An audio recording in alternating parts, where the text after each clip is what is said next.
This film is so beyond the word epic that I actually can't think of a word for it. Epic in scale, epic in ambition, epic in emotion, epic in action. It's just huge. It is a huge movie. And I think there is something for everyone. I think we're going to take you on an insane ride. I got a text from a filmmaker that I've worked with, Edgar Wright, who said, "George Miller wants to talk to you." And immediately, just my whole body kind of electrified, and I was like, oh, okay, what about, he's just, George Miller wants to talk to you. And I was like, okay, I'll talk to George Miller. And we had a FaceTime, first and foremost, where we just kind of got to know each other. He was asking me all of these, I guess not terribly cryptic now that I'm here, but at the time felt slightly cryptic. How good I was on a motorcycle. Was I willing to do my own stunts?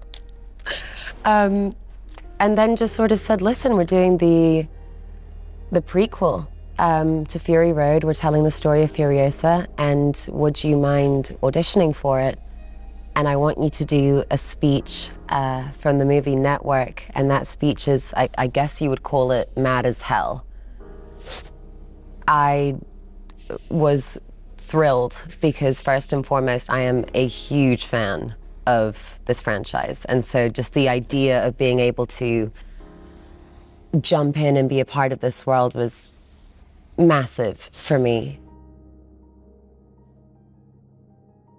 In this film, you will see Furiosa being stolen as a child, which is something that we know in the mythology.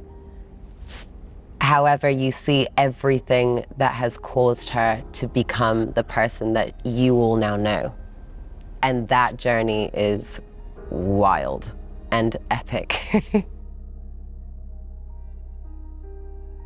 You get to explore the wasteland in a way that you haven't been able to before, because we have the scope and we have the length of time. So in terms of world building, yeah, it's a very large scale.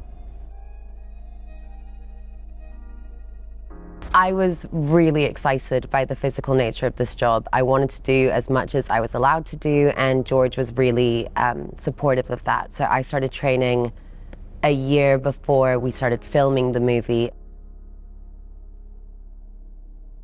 The unbelievable beauty of the double rig is quite extraordinary. Like, that, driving around in that is pretty unbelievable. I will also say that the Valiant was the first car that I drove in the movie, so that's got a really special place in my heart.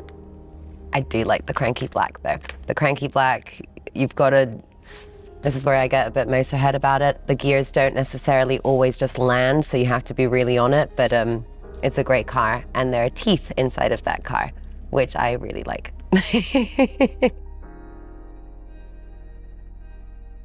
We would have discussions very early on about action not necessarily being for action's sake in this movie, but for it to tell you something about the character. So it was a way of getting to know the characters through an action sequence. I'd never thought about it that way before. I thought that was incredible. Her journey, her commitment to it, and her absolute refusal to go down is something that we can all learn from. My hope in this film for young women is that they realize that you are stronger than you think you are. You have more power than you think you have, and you can do a lot with that. It's just consistent pressure, but we're gonna get there. Just come on this ride with us. You will not be disappointed.